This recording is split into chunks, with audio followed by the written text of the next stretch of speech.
Hi guys, ఎప్పుడు చూసినా MPC students, మంచిగా సాఫ్ట్వేర్ ఇంజనీర్స్, బీటెక్ చేసిన వాళ్ళు, వీళ్ళకి ఒక హై పేయింగ్ జాబ్స్ రావడం, నెలకి లక్షల్లో సంపాదించడం, వాళ్ళే హ్యాపీగా ఉండడం, ఇదంతా మీరు కూడా అనుకుంటున్నారా?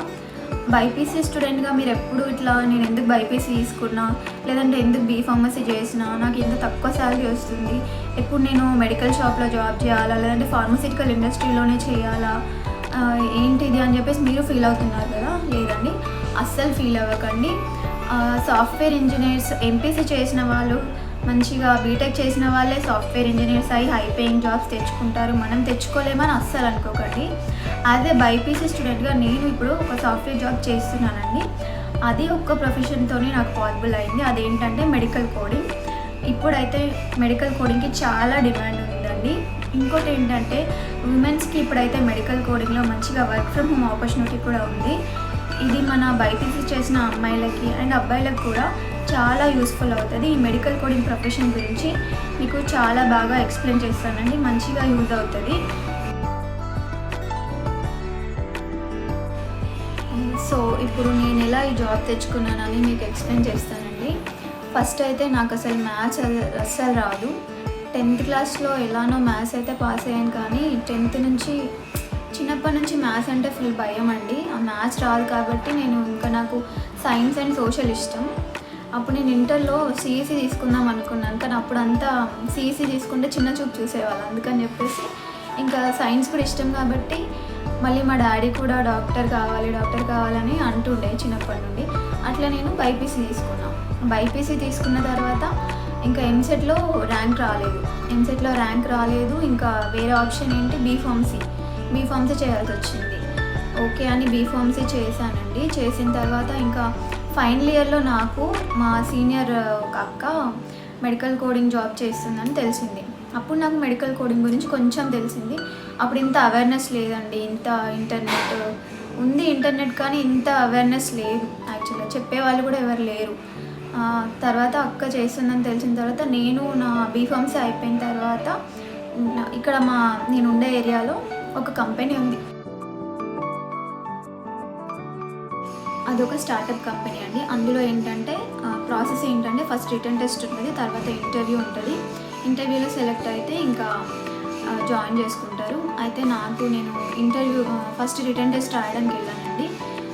రిటన్ టెస్ట్ రాసిన తర్వాత వాళ్ళ కట్ ఆఫ్ వచ్చేసి 85 మార్క్స్ ఏమో ఉంటుండే. నేను అప్పుడు సెలెక్ట్ అవ్వలేదు. నాకు కట్ ఆఫ్ నాకు రాలేదు. రిటన్ టెస్ట్ నేను క్లియర్ చేయలేదు. తర్వాత ఇంకా అది పక్కన పెట్టేసాను. కొన్ని రోజులు ఖాళీగానే ఉన్నాను.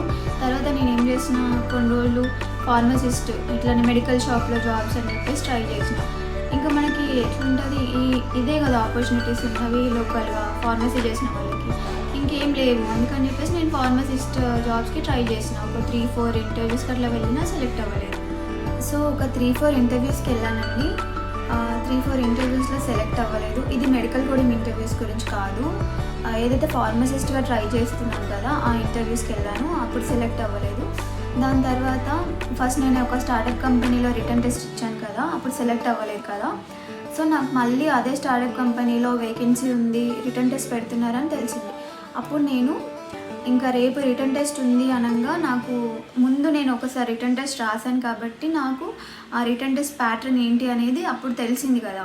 నేను ఆ ప్యాటర్న్ని బట్టి మెడికల్ టర్మినాలజీ అంతా ఆ ప్యాటర్న్ అదంతా నేను నైట్కి నైట్ ప్రిపేర్ అయ్యానండి. ప్రిపేర్ అయ్యి నెక్స్ట్ డే వెళ్ళి రిటన్ టెస్ట్ అటెంప్ట్ చేశాను. సో నేను రిటన్ టెస్ట్ క్లియర్ చేశాను. వాళ్ళు ఇంటర్వ్యూ కండక్ట్ చేశారు. ఒక డేట్ ఇచ్చారు, ఈరోజు ఇంటర్వ్యూ అని చెప్పేసి డేట్ ఇచ్చారు. నేను ఆ రోజు ఇంటర్వ్యూకి వెళ్ళాను. చాలా ప్రిపేర్ అయ్యి వెళ్ళాను ఇంటర్వ్యూకి. అసలు నాకు ఇంటర్వ్యూ అంటే చాలా భయం. అసలు చాలా భయపడి బాగానే ప్రిపేర్ అయ్యి వెళ్ళాను. ఇంకా ఇంటర్వ్యూకి వెళ్ళిన తర్వాత వాళ్ళు ఫేస్ టు ఫేస్ ఇంటర్వ్యూ, ఇప్పుడంటే విర్చువల్ ఇంటర్వ్యూస్ చేస్తున్నారు కానీ అప్పుడు ఫేస్ టు ఫేస్ ఇంటర్వ్యూ ఉండే. ఫేస్ టు ఫేస్ ఇంటర్వ్యూలో వాళ్ళు నన్ను tell me about your self అంటే నేను నా గురించి చెప్తూ ఎల్డర్ 1 యంగర్ 1కి కూడా తేడా మర్చిపోయి ఏదో చెప్పేశాను. ఇంకా నేను ఆ అటెంప్ట్లో ఇంటర్వ్యూ క్లియర్ చేయలేదు. నేను ఇంటర్వ్యూలో సెలెక్ట్ అవ్వలేదు. ఇంకా నేను చాలా బాధపడ్డాను. చాలా ప్రిపేర్ అయ్యాను కదా, అంత వేస్ట్ అయిపోయింది, ఇంటర్వ్యూ సెలెక్ట్ అవ్వలేదని చెప్పేసి బాధపడ్డాను. తర్వాత ఒకరోజు మళ్ళీ కాల్ వచ్చింది. అదే కంపెనీ నుంచి మళ్ళీ కాల్ వచ్చింది, మీకు మళ్ళీ ఒక సెకండ్ ఆపర్చునిటీ ఇస్తున్నాము, మీరు మళ్ళీ ఇంటర్వ్యూ అటెండ్ చేయొచ్చు అని కాల్ వచ్చింది. ఇంకా అప్పుడు చాలా హ్యాపీ అనిపించింది. ఈసారి ఎట్లయినా ఇంటర్వ్యూ క్లియర్ చేయాలని చెప్పి ఫుల్ ప్రిపేర్ అయ్యానండి. సెకండ్ టైంకి మంచిగా ఇంటర్వ్యూ ఇచ్చాను, మంచిగా వాళ్ళు కూడా ఓకే అని చెప్పారు. దాని తర్వాత నేను ఆ కంపెనీలో సెలెక్ట్ అయిపోయి నాకు జాబ్ వచ్చేసింది. సో ఫస్ట్ కంపెనీలో నాకు జాబ్ వచ్చిన తర్వాత నా శాలరీ వాళ్ళు చెప్పినప్పుడు నేను కొంచెం షాక్ అయ్యాను. అప్పుడు నా శాలరీ ఎంత అంటే 5,000 ఇంకా కట్టింగ్స్ పోను నా చేతికి వచ్చేది 4,000 అంతే. 4,000కి నేను అప్పుడు మెడికల్ కోడింగ్ జాబ్లో జాయిన్ అయ్యానండి. నాకున్న ఏరియాలో అదొకటే కంపెనీ, మేము ఉండే ఏరియాలో అదొకటే కంపెనీ ఉంది, మా ఇంటికి దగ్గర ఉంటుందని చెప్పేసి నేను ఇంకా కంపెనీలో జాయిన్ అయ్యాను. 4,000కి జాయిన్ అయ్యానండి. నేను ఇప్పుడు ఒక మంచి కంపెనీలో జాబ్ చేస్తున్నాను, దట్టు వర్క్ ఫ్రమ్ హోమ్ ఇచ్చారు వాళ్ళు, అండ్ నేను అనుకున్న ప్యాకేజ్ కూడా నాకు వచ్చింది. ఇదంతా నాకు మెడికల్ కోడింగ్ ప్రొఫెషన్ వల్లనే వచ్చింది. యాజ్ ఎ బైపీసీ స్టూడెంట్గా నేను ఇప్పుడు ఒక మంచి జాబ్లో and work from home and software job చేయగలుగుతున్నాను. మీరు కూడా ఎట్లా చేయాలి, ఎట్లా మెడికల్ కోడింగ్ జాబ్ తెచ్చుకోవాలి అని చెప్పేసి నేను మీకు మంచిగా ఎక్స్ప్లెయిన్ చేస్తానండి. అండ్ హైదరాబాద్లో అయితే చాలా ఇప్పుడు నెంబర్ ఆఫ్ కంపెనీస్ ఉన్నాయి మెడికల్ కోడింగ్కి సంబంధించి, ఇంకా స్టార్టప్ కంపెనీస్ చాలా వస్తున్నాయి. ఎవరైతే బీఫార్మసీ చేసి ఉంటారో, ఫార్మడీ చేసిన వాళ్ళైనా సరే వీళ్ళు మంచిగా ట్రై చేసుకోవచ్చు. నేను ఒక లిస్ట్ ఆఫ్ కంపెనీస్ ప్రొవైడ్ చేస్తాను.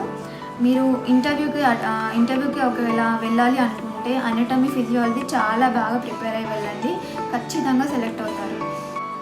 సో ఈ వీడియోలో అయితే ఇంతవరకు ఆపేద్దాం అనుకుంటున్నానండి. చాలామందికి మెడికల్ కోడింగ్ ప్రొఫెషన్ అంటే ఏంటో తెలియదు. సో మీకు ఇంకా దీని గురించి తెలుసుకోవాలి అని అనుకుంటే, మీకేమైనా డౌట్స్ ఉంటే కింద కామెంట్ చేయండి, ఖచ్చితంగా నేను చదివి రిప్లై ఇస్తాను. ఇప్పుడైతే మీకు ఈ వీడియో నచ్చితే ఖచ్చితంగా లైక్ చేయండి. Thanks guys, bye.